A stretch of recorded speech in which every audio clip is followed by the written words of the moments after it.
이 우아아 쟁쟁 와라 와라 뱅뱅 우이 우아아 쟁쟁 와라 와라 뱅뱅 우이 우아아 쟁쟁 와라 와라 뱅뱅 우이 우아아 쟁쟁 와라 와라 뱅뱅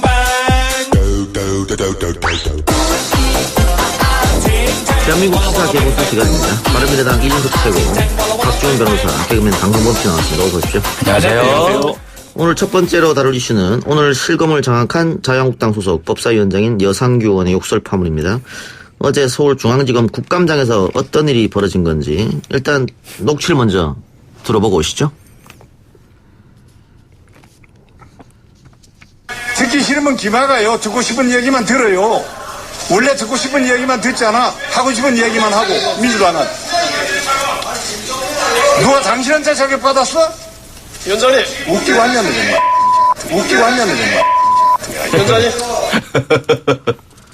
예. 어차피 뭐 국회에서 다 공개된 건데 이거 그대로 틀어도 안 됩니까? 공중파 방송이지 않습니까? 그건 공중파입니까? 국회 거기는. 법사위원장이 직접 그렇게 얘기한 건데 뭐. 예. 어땠습니까?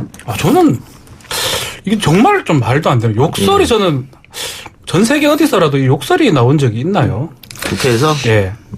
뭐 있을 수도 있죠. 예. 이준석 최고위원 들어본 적 있습니까? 많아요. 국회 그 예전에 청사에 가보면은 뭐 사실 좀 선수 낮고 아니면 나이 적은 의원들한테 굉장히 하담들 많았고 그 안에 보면 하대할 수는 있는데 국민들이 지켜보는 이 가운데. 근데 상임위에서는 참 보기 힘든 이런 장면이고. 저도 진짜 처음인 것 같은데. 뭐 역사적인 일을 하셨어요. 물론 보통은 고성을 지르는 경우가 많죠. 그거는 뭐. 그러니까 요 앞에 요것도 이제 인서트 그 음성 앞에도 보면은 사실 김종민 의원과 표창원 의원 그리고 김도읍 의원 등이 이제 서로 소리를 지르는 장면이 있었고 그 뒤에 이제 의사 진행을 하는 과정 속에서 이런 것도 있었는데 사실 우리나라 국회에서 있던 일들이 과거에는 사실 문 닫아놓고 했지만 요즘은 언론 카메라가 다 들어가기 때문에 그렇죠. 생방이 되고요. 속속히 드러나고 있고 그 관행이 사실 있었는데 많이 사라지긴 했는데 오늘 이례적인 장면이 노출됐습니다. 저 이준석 최고위원은 저기 선배 정치인한테 네. 상욕 들어본 적 있어요? 들어본 적도 있고 제가 한 적도 있죠. 선배한테. 아니 이게 정치하다 보면요. 네. 사실 사람들이 예전 같으면은 칼 들고 싸우는 거잖아요. 예전 같으면 프랑스 같은 경우는 결투를 신청한다 뭐 이런 거잖아요. 그런데 국회나 아니면 정치 공간에서는 말로 다 붙기 때문에 당연히 이제 고성이 오가고 그날 욕설도 나오고 이렇게 하는 경우가 있습니다. 예. 어쨌든 뭐 이런 욕설이 나오면 안 되는 건 했었고 그래서 일단 여상규 의원이 사과를 한 것 같은데 문제는 기억이 나지 않는다. 이렇게 했다가 동영상이 있고 속기록도 있다고 하니까 그때까지 인정한 거거든요. 그러면 그만하셔야 되는 거 아니에요? 내려오셔야 되는 거 아니에요? 자기가 직전에 했던 얘기가 무슨 얘기인지도 기억을 못 하시면서 이 중요한 자리에 앉아 계시면 이건 국민에 대한 기만 아닙니까? 그래서 지금 민주당에서 윤리위 징계, 자유한국당에서 사과했으니까 징계까지 넘어가지 않느냐 이 말인데 정청래 의원이 막말 국회의원이다 이런 이야기를 발언 때문에 그랬잖아요. 종편하고 야당 의원들한테 들은 게 공갈이란 말 했다고 그렇게 됐거든요. 공갈이랑 지금 이 욕하고는 완전 공갈은 뭐 말하지만 형법상 범죄이기도 하고요. 예. 국어사전에서 쓸 수 있는 속어도 아니고요. 예. 정상적인 단어입니다. 예. 박주면서 어떻게 보세요? 그래서 사실 이거는 빙자로 시작되는 거잖아요. 예. 이거는 사실은 욕설에 해당하고요. 예. 뭐 같은 게라고 표현을 했고 또 이런 비하 발언일 수가 있습니다. 예, 그럴 수도 있죠. 이건 뭐 말버릇 이걸 떠나가지고 이건 의도하든 의도하지 않았든 예. 이 부분에서 책임을 좀 져야 문제가 된다고 있다. 생각합니다. 알겠습니다. 문제가 있다는 것은 뭐 우리 청취자들이나 국민들이나 다 공감할 테고요. 문제는 이 발언이 왜 나왔냐. 이 여상규 위원장이 어떤 이야기를 하니까 김종민 의원이 거기에 대해서 반발을 해서 여상규 위원장이 다시 한번 반박하는 가운데 나왔단 말이죠. 그럼 처음에 어떤 얘기를 했냐면 패스트트랙 수사에 대해서 검찰이 손댈 일이 아니다. 이거는 정치 영역이기 때문에 검찰은 수사하지 마라 이런 얘기를 했단 말이죠. 근데 저는 이 이야기가 맞을 수도 있다. 그런데 이 이야기는 국회에서 해야 된다. 당과 당끼리. 그러니까 민주당 보고 이건 정치 영역이니까 지금 고소고발되는 거 취하해라. 얼마든지 그것은 국회의원으로서 할 수 있는 말인데 고소고발돼서 검찰에 올라가는 것을 법사위원장이 검찰에서 수사하지 말라고 하는 건 이것도 부적절한 거 아니냐. 본인이 또 대상자예요. 본인이 그 최이비의 강금 관련해서도 문제가 저는 이 되니까. 사안에서 많은 국민들이 기억하겠지만은 오늘 같이 나왔던 영상이 뭐냐면은 이 얘기하다가 그 김종민 의원이 강하게 항의하니까 김도읍 의원이 그런 기준대로라면 조국 의원님이 뭐 물러나야 돼 이렇게 얘기했거든요. 예. 그 똑같은 얘기죠. 수사 외압에 대해서 지금 자유한국당이 지금 조국 장관한테 제기하고 있는 것처럼 지금 이 사실 국회 법사위라는 거는 검찰 입장에서 1년에 딱 한 번 이제 좀 각 잡고 들어가는 그런 공간입니다. 그러니까요. 검찰 입장에서는. 그런데 거기서 수사 외압으로 비춰질 수 있는 이야기를 했다는 거는 상당히 부적절하고 예. 저는 지금 단계에서 왜 자유한국당 의원들이 검찰 패스트트랙 기소에 대해 가지고 이렇게 반응하는지 잘 모르겠는 게 지금 그 국회법에 따른 그 패스트트랙 과정에서 있었던 폭력이나 아니면 감금 사태 같은 경우에는 지금 대한민국에 판례가 없는 사안들이에요. 그렇기 때문에 검찰이 여기에 대해 가지고 몸이 건조하게 그냥 기소하는 것 이외에는 사실 다른 걸 할 게 별로 없습니다. 수사를 통해 가지고 법 조항을 몸이 그리고 건조하게 과학적으로 다 지금 증거가 있죠. 그러니까 사실 이제 검찰이라고 하는 조직이 과거 판례에 비춰 가지고 이걸 기소했을 때 뭔가 오케이가 나가지고 유죄가 날 확률이 떨어지는 사안이다. 그러면은 굉장히 이거는 뭐 통계적으로 접근할 텐데 이건 첫 건이기 때문에 그렇죠. 무미건조하게 올리고 공은 이제 법원으로 넘어가는 겁니다. 그런데 거기에 대해 가지고 지금 뭐 수사 협조도 안 하고 이렇게 하는 것은 제 생각에는 다분히 정치적인 상황으로 받아들일 수밖에 없다 이렇게 봅니다. 이거는 저는 똑같이 생각합니다. 이거는 첫 사례이기 때문에 그렇게 겁을 안 먹어도 될 것 같거든요.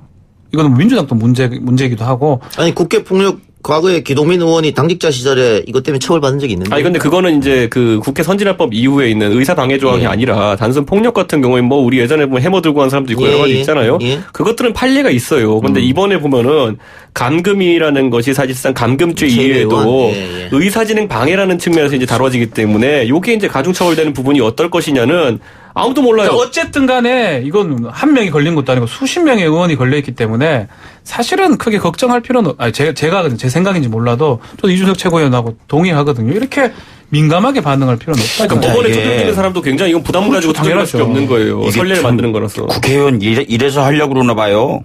검찰한테 이제 손대지 말아라고 큰 소리 칠 수 있을 정도니까. 검찰이 이 정도면 되게 기분 나빠야 되는 거 아닙니까? 그 전화 한 통 해가지고 압수수색 당하는 사람 건강이 안 좋으니까 빨리 진행해 주십시오. 이거 기분 나쁘다고 그렇게 난리 쳤었는데 손대지 마라 그랬는데 가만히 계시네? 야, 국회의원 이래서 하는구나. 그래서 지금 논란이 되는 게 그 법사위원장이잖아요. 네. 위원장이기 때문에 이것 말고도 지난번 청문회 때 이게 조금 공정하지 않게 진행한 거 아니냐 법사위원장으로서 본인이 질문하면서 그 가족 문제가 있는데 사퇴해야 되는 거 아니야 이렇게 얘기했고 그래서 이 법사위원장 자리에 계속 있는 게 맞느냐 이런 논란도 있는 것 같습니다. 어떻게 어차피 보십니까? 뭐 국회 끝나가기 때문에 법사위원장 자리를 갖고 이야기하는 것은 뭐 정치 공세 고서로 제 예. 생각에는 다만 이제 여상규 위원장이 지난번에 그 청문회 때 많이 기억하실 겁니다. 후보자를 훈계하는 듯한 자세로 이제 임했던 것에서 지적하는 분들이 있는데 제가 봤을 때 그때 청문회는요 뭐 여야 공의할 거 없이 뭐 최악의 청문회였습니다. 예. 왜냐하면은 우선 여당은 증인 채택에 대해 가지고 일괄 반대를 했거든요. 그래서 그때 그 나이 드신 그 웅동학원 이사분 한 분 빼고는 아무도 안 나왔잖아요. 그걸로 무슨 실체적 규명을 합니까? 그 다음에 야당 같은 경우에 나와가지고도 조국 장관 그 당시 후보자에 대해 가지고 여러 가지 혐의가 있었음에도 불구하고 결국은 가장 다루기 쉬운 그 자녀의 표창장 문제 이런 것들만 다루다 끝났거든요. 저는 여러모로 그 청문회는 여야가 앞으로 타산지석으로 삼아야 될 그런 아주 추잡한 청문회였습니다. 아니 굉장히 저는 애초에 그런 식으로 청문회가 이루어졌기 때문에 지금까지 이 사안이 깔끔히 마무리되지 않고 오고 있다 보고요. 그때 증인 거부했던 사람들, 민주당이 증인 거부했던 사람들 지금 이제 오늘 포함해가지고 하나씩 구속영장 떨어지는 걸 보면서 많은 국민들이 판단할 거라 봅니다. 예. 잘 뽑아야 돼요, 국회의원. 박지원 변호사. 근데 뭐 증인 거부 그거는 좀 그때랑 상황이 조금 달라진 부분이 있는 것 같아요. 또 그리고 오늘 이제 영장 실질 심사는 안 했습니다. 그 조국 장관 동생 관련해서 포기를 했죠. 본인이 포기를 했는데 이게 발부가 될지 안 될지도 사실 좀 지켜봐야 될 것 같고 발부됐다 하더라도 그때 채용 비리 얘기는 별로 안 나왔었거든요. 그래서 이 검찰이 새로 조사해서 나온 부분이기 때문에 조국 장관하고 뭐 100% 연결시킬 수 있는 없는 부분이다 이렇게 생각이 듭니다. 예, 법사위원장에 계속 앉아 있어야 되느냐 이 질문이었어요. 있으면 안 되죠. 왜요? 있으면 안 되는 부분인데 뭐 지금 말한 것처럼 이제 뭐 국회 이번 지금을 바꿔버리면 또 문제가 생길 수 있으니까 현실적으로 어쩔 수 없어서 있는 거지 이렇게 편파적으로 하고 욕설했다는 거는 어떤 식으로든 책임을 좀 져야 원래 된다고 그 생각합니다. 욕설 하셨으면 유감입니다. 제가 말이 좀 험하게 나왔는데 바로 이렇게 말씀하시면 되는데 또 안 했다고 계시다가 이게 증거가 나오니까 네. 이러면 이분을 위해서라도 좀 이렇게 좀 주변 의원들이 좀 바꿔주시는 게 좋은 게 예. 아닌가. 또 어떤 말씀하실 줄 알아요. 예, 우리 듣고 계신 청취자분들도 어떤 의견을 갖고 계신지 샵 0945나 또 팟빵 게시판, 또 유튜브 게시판으로 의견 남겨주시기 바랍니다. 광고 듣고 오겠습니다. 뉴스 신동 이 작가와 함께하는 비포장 뉴스 해학 뉴스 정면 승부.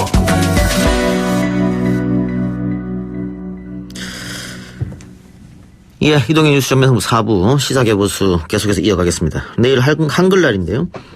광화문에서 대규모 집회가 또 열릴 예정입니다. 지난주 토요일은 서초동에서 집회가 열렸고 서초동 집회는 오는 12일 토요일 한 번으로 이제 마지막 집회를 가질 것이다 이런 얘기가 있던데 자, 지금 많은 언론들이 국론 분열이 된 거 아니냐, 양쪽으로 갈라져서 너무 치열하게 진보와 보수가 싸우고 있다 이런 얘기를 많이 합니다. 그래서 대통령도 그걸 의식했는지 나는 국론 분열이라고 생각하지 않는다. 그 민주주의에서는 충분히 가능한 일이다. 뭐 이런 얘기를 했습니다. 어떻게 국론 분열 아니다. 어떻게 생각하십니까? 이준석 최고는 국론 분열을 할 것 같아요. 제가 먼저 얘기하겠습니다. 네.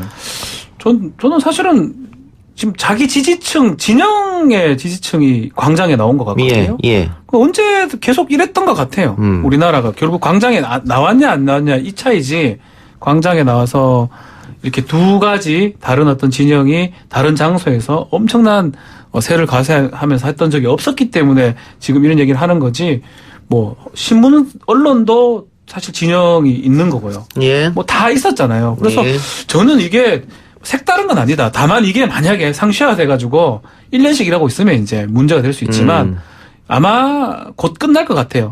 저는 이번 주가 뭐 마지막으로 보거든요. 예. 그렇다면 뭐 어쩌면 더 좋게 되는 어떤 긍정적인 어떤 힘이 되지 않을까, 저는 그렇게 좀 생각을 하고 싶습니다. 이치고. 대한민국에서 특정 인사가 이제 뭐 피의자 신분으로 조사를 받고 수사를 받는 상황에서 태동한 두 개의 시위가 있죠. 하나는 국정농단 때 태극기 부대가 있었고요. 지금 상황에서는 조국 장관 이 일가가 수사받는 상황 속에서 조국 수호를 외치면서 나타난 조국기 부대가 있죠. 예. 저는 이 조국기요? 그렇죠. 저는 이제 뭐 조소적으로 조국기 부대를 표현하는 분들이 있지만은 둘의 일맥상통하는 부분이 있다고 봅니다. 둘 다 각각 주장하는 바가 뭐 양념처럼 붙어 있는 것들은 있어요. 그런데 결국에는 특정 인사의 검찰 수사 등에 반대해서 처음 태동된 시위라고 좀 보고요. 저는 지금 시점에서 이제 이 판을 걷어들일 때가 되었다라고 양진영 쪽에 생길 것인 게, 각자의 동원력을 한번 과시했어요. 이 다음부터는 감세밖에 없거든요. 여기서 동원력을 더 발휘하기 어려운 상황입니다. 그런 상황 속에서 양측 시위 지도부가 12일이 마지막이다라고 한 것은 저는 뭐 인지상정이다. 그리고 더 길어지지 않는 것은 다행이다, 이렇게 판단하고요. 저는 그런데 그 태극기 부대의 선례를 보시면 알겠지만은 결국에는 박근혜 대통령의 어떤 법적 처벌 절차에는 전혀 영향을 주지 못했던 것처럼 조국 장관 일가에 대한 법적 처벌 결과에는 아무 영향도 주지 않을 것이다. 저는 이런 판단을 하고요. 이번에 검찰개혁이라는 아젠다가 나왔었는데, 누가 뭐라 하더라도 검찰이 잘하고 있다고 국민들이 판단할 때는 검찰이 거학과 싸워가지고 거학을 쓰러뜨렸을 때 검찰이 잘했다고 하는 것이고요. 관용차 안 탄다고 검찰이 잘한다고 생각하지 않아요. 그러니까 저는 그 자꾸 이제 본질이 호도되는 상황 속에서 많은 국민들은 검찰개혁의 본질이 검찰의 독립성을 가지고 거학과 맞서서 쓰러뜨리는 과정이다라고 이해하실 거라 믿기 때문에, 뭐 이쪽이 검찰개혁을 독점한 것처럼 보이지만 저쪽이 주장하는 검찰개혁은 검찰 독립과 그리고 거학과 싸울 수 있는 검찰권입니다. 예, 강선범 씨. 우리나라 되게 건강한 거 아니에요? 어떻게 이렇게 많은 인파가 자기 생각에 따라서 이렇게 자기 자비를 들여서 그 먼 곳까지 지방에서 버스 타고 이것저것 타고 와서 그 먼 길 걸어서 이렇게 와서 외치고 바로 별 사고 없이 아무 사고 나지 않는 경우도 있고 이렇게 갈 수 있다는 건 난 대한민국이 이걸 축제로 이용한다고 생각해요. 그렇게 이렇게 서로 양쪽 중에 자기 의견 얘기하고 평화적으로 민주적으로 폭력 없이 그래 놓고 나중에 투표할 때 자기 의견대로 가고 그래서 깨끗하게 승복하고 좀 그렇게 하면 된다고 생각해요. 예. 이게 왜 너무 좋은 거지. 다른 예. 나라에서 부러워할 거냐. 아니, 근데 저는 방금 전에 강성범 씨가 이제 승복이라는 단어를 썼기 때문에 그게 굉장히 중요한 단어라고 생각하는 게, 여기서 이제 보면은 수사가 이제 마무리 단계에 이르거든요. 그래가지고 이제 오촌 조카 구속됐고, 그 다음에 지금 이제 동생이 이제 구속 영장 심리심사를 기다리고 있고, 그리고 이제 뭐 정경심 교수에 대해서 기소든지 뭐 불기소든지 아니면 구속 기소든지 불구속 기소든지 판단 나올 테고요. 조국 장관에 대한 혐의가 공범으로 적시될 가능성도 있고요. 저는 그런 상황 속에서 과연 여권의 결정권자들, 예를 들어 인사를 처리할 수 있는 대통령이나 아니면 지금까지 많은 발언을 쏟아냈던 민주당 같은 경우에는 그 결과들의 어디를 마지노선을 삼고 있는가 굉장히 궁금해져요. 예. 근데 공범이란 말씀하셨는데 무슨 죄에 대한 공범인 거예요? 뭐 예를 들어 지난번에 PB가 얘기했던 것처럼 증거 인멸 과정에 있어가지고 사실상 공범이 될 수도 있고 서울대 지금 예를 들어 그 인턴 예전 증명서 같은 경우에는 그거는 지금 위조를 한 사람이 누구냐부터 해가지고 조국 장관이 의심받고 있는 상황이기 때문에 저는 이거는 뭐 당연히 수사가 진행되리라 이렇게 봅니다. 예. 근데 이 학생 시절에 뭐 했던 거 이런 거 갖고 물론 죄는 죄예요. 근데 나라 전체 언론 전체가 검찰 내 수많은 검사들이 유능한 특별검사들이 붙어가지고 이렇게 하는 상황이 정상적이라고 생각을 하세요? 저는 원래 모든 것은 고구마 주기처럼 캐다 보면 인지에서 나오다 보고 예전에 경유라가 예를 들어 뭐 입시하는데 목에 매달 걸고 들어갔다부터 시작됐습니다. 저는 그렇기 때문에 이것을 격하할 필요도 없고 반대로 요란하게 이거 뭐 대단한 것처럼 할 필요도 근데 없다. 지금 이 시국이 지금 몇 달째 끌어지고 있는데 그걸로 시작을 해가지고 지금 나온 게 뭐가 있어요? 제가 이렇게 말씀드릴게요. 지난번에 법무부 장관 문재인 정부 초대로 임명하려고 했던 분 같은 경우에는 그때 뭐 여성분 동의 없이 혼인신고를 마음대로 해가지고 물러나시는 분이 예. 있어요. 그것에 비하면 만약에 서류를 위조했다라는데 만약에 현직 법무부 장관이 관여했다고 한다면요.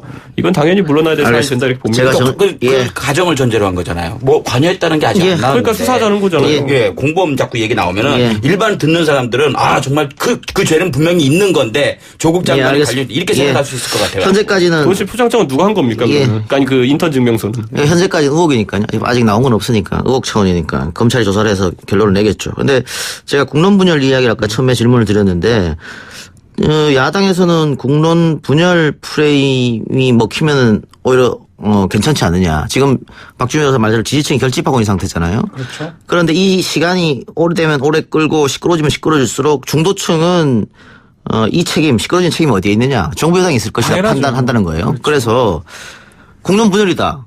시끄러우니까. 왜 시끄러웠지? 조국 장관 임명됐기 때문에. 누가 임명했지? 문재인 대통령이. 이렇게 해서 대통령 지지율, 정당 지지율 떨어지는.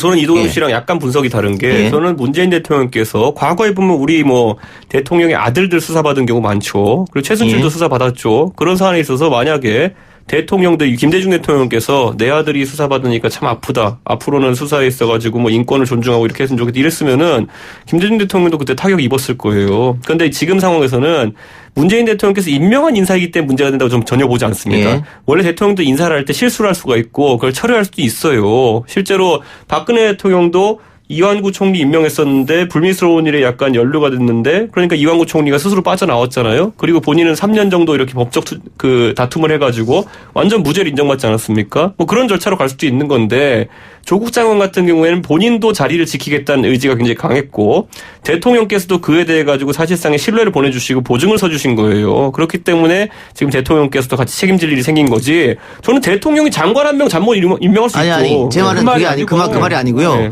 그 말이 맞으려면 지지도가 지속적으로 떨어져야 되는데 지금은 계속 내려갔다 올라갔다 이러거든요. 그러다가 검찰 수사가 과잉됐냐 적정하냐 해서 과잉됐다가 지난번 여론조사에서 굉장히 높았는데 이번에 이게 뒤집어졌어요. 그렇죠. 적정이 더 많다. 그다음에 대통령 지지율 민주당 지지율이 올랐다가 동시에 떨어졌거든요. 그것은 국론 분열 프레임이 먹혔다고 보는 거예요. 저는 그 프레임이라고 보지 않습니다. 우선 검찰 수사가 진척되면서 계속 흘러나가는 사원들이 있지 않습니까? 언론도 취재를 하다 보니까 뭐 그때 한국투자증권 PB라는 분이 굉장히 많은 증언을 하기도 예. 했고 그 상황에서 국민들도 합리적으로 판단할 수 있는 주체입니다. 오케이. 그러면 예. 이준석 최고가 국론 분열 프레임이 아니라고 한다면 네. 저는 이제는 여야가 탈출구를 마련해야 된다. 언제까지 이렇게 갈 수는 없는 거 아니겠어요? 저는요, 저는 솔직히 야당 정치인으로서 네. 가장 야당에서 이 판에서 속된 말로 뭐 도박 용어이라는 독박 쓰는 경우가 네. 뭐였느냐라고 한다면요, 이거였어요. 지난번에 그 기자 간담회했을 때 조국이 장관 후보자 시절에 자, 그랬을 때 뭐 그 막 해명한 다음에 오늘 제가 해명한 것들이 국민들한테 뭐 충분할지 안 할지는 모르겠지만 저는 오늘 여기 해명할 건 다 했습니다. 저는 이제 문재인 정부에게 부담을 주지 않기 위해서 장관 후보자직에 사퇴하고 앞으로 저는 총선에 나가서 부산에서 국민들의 심판을 받겠습니다. 이랬으면요. 이거 야당 완전히 먼 산 보는 닭 쫓는 개 되는 그런 꼴이었어요. 그런데 지금 그 꼴이 아니기 때문에 오히려 뭐 거기서 이것도 도박 용어입니다만은 판돈을 더 걸었어요. 그런 상황이기 때문에 저는 이걸 독박 판돈 얘기 걷어들여야 되는 상황은 오히려 지금 여권에서 시작해야 되는 것이지 야권은 걷어들일 수 있는 게 없습니다. 왜냐면은 계속 그쪽에서 더 걸었어요. 그러니까 근데 저는- 제가 봤을 때 야권은 네. 반대로 생각하면 이걸 즐길 수도 있다. 아니, 그러니까. 총선까지 계속 가자 이렇게. 그러니까 아까 말했지 여야 간의 합의로 뭔가 걷어들이기는 어렵고 지금은 여권이 일방적으로 잘못 시인하고 처리해야 되는 상황이 왔습니다. 정치공학 얘기들을 막 하는 것 같아요. 아니, 저도 아니, 도박 얘기하고 있습니다, 아니, 지금. 도박에 예. 뭐 지금 많이 걸은 것 같은데 예.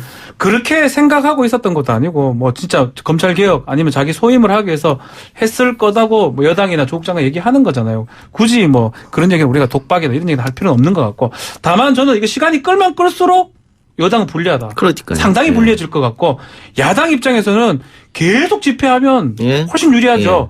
그렇지만 야당도 지금 얘기한 것처럼 언제까지 그래 할 수도 예. 없는 거고. 그러니까 그게 아니라면 야당이 이거를 이용할 생각이 아니라면 당장 국정감사장에서 국정감사를 해라는 얘기죠. 조국 얘기하지 말고.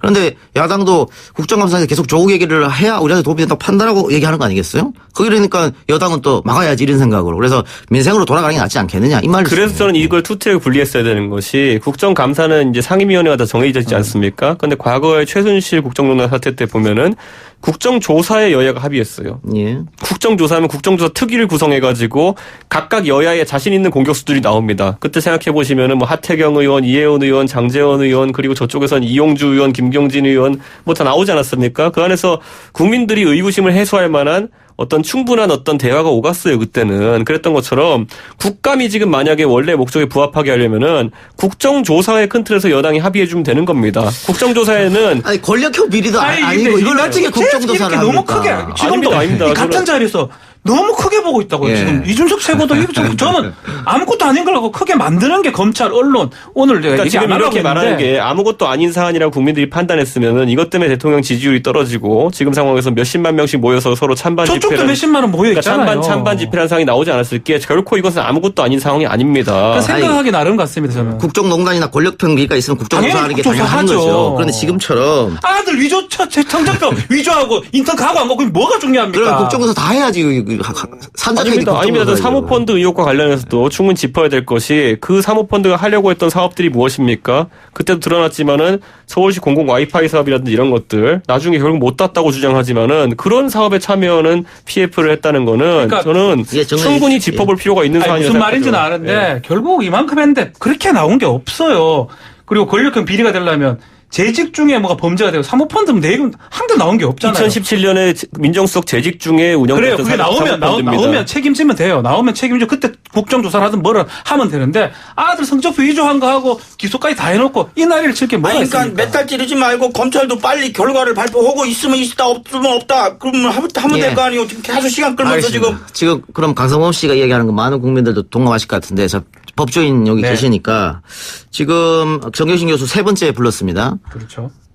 이 정도 되면은 결론을 좀 내야 되는 거 아닌가? 그러니까 구속영장을 청구를 하면 하고 아니면 불구속 기소를 하든가 뭐 네. 방법이 나와야 되는 거 아니에요? 그러니까 검찰 얘기는 이거예요. 조서 열람 시간이 상당히 길었기 때문에 조사한 시간이 별로 없다라고 또 그렇게 또 밖에 나와요. 근데 그 말은 또 말이 안 맞아요. 조서의 법적 효력을 부여하려면 열람을 해야 되는 거거든요. 그러면 정말로 빨리 조사를 해가지고 3시간이고 2시간이고 모르면 모른다. 아니면 증거 들이대가지고 그렇게 피해자를 소환을 해야 되는데 네. 3번씩 4번씩 해도 지금 별다른 얘기가 없다 그러면 사실은 결론을 내주는 게 맞습니다. 뭐 좀 계속 부인한다면 부인하는 취지로 기소를 하든지 기소를 해라. 예, 아니면 예. 부인하는 취지로 구속영장을 청구를 하든지 해야 되는데 예. 이렇게 계속 끄는 것도 저는 그렇고 핑계 막 대요. 조서 열람을 뭐 15시간씩 10시간씩 한다.